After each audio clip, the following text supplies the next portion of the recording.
The Trump administration's hopes of moving beyond the James Comey backlash hampered by another controversy of the president's own making. Press Secretary Sean Spicer refusing to say today whether the president is secretly recording conversations in the White House. I think I made it clear last week that the president has nothing further on that. I said I was very clear that the president would have nothing further on that last week. After Trump took to Twitter last week to suggest he had taped conversations with former FBI Director Comey, lawmakers on both sides of the aisle pounced. If there are tapes, the president should turn them over immediately, of course. To destroy them would be a violation of law. And if there are any tapes, they have to be turned over.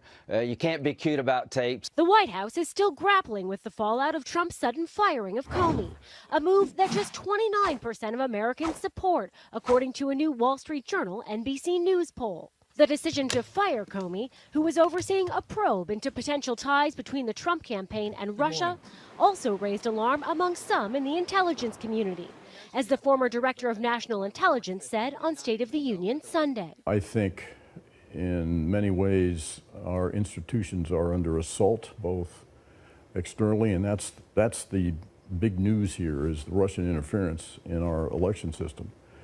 And I think as well our institutions are under assault internally. Congress has made clear it will move forward with its own investigations into Russia's interference in the 2016 election. But that's cold comfort to the American people. Just 15% of Americans say Congress should conduct that investigation, compared to 78% who say an independent commission or special prosecutor should lead it.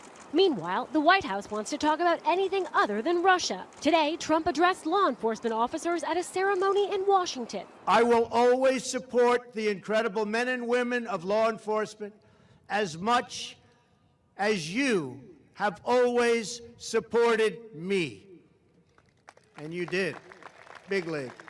Welcomed the Abu Dhabi Crown Prince to the White House and said the search for a new FBI director is moving swiftly. Moving rapidly. The pick is sure to face intense scrutiny, and some on Capitol Hill are already warning Trump to avoid an overtly political pick, like Texas Senator John Cornyn or former Congressman Mike Rogers. I think it's now time to pick somebody that comes from within the ranks or has such a reputation that has no political background at all, that can go into the job on day one.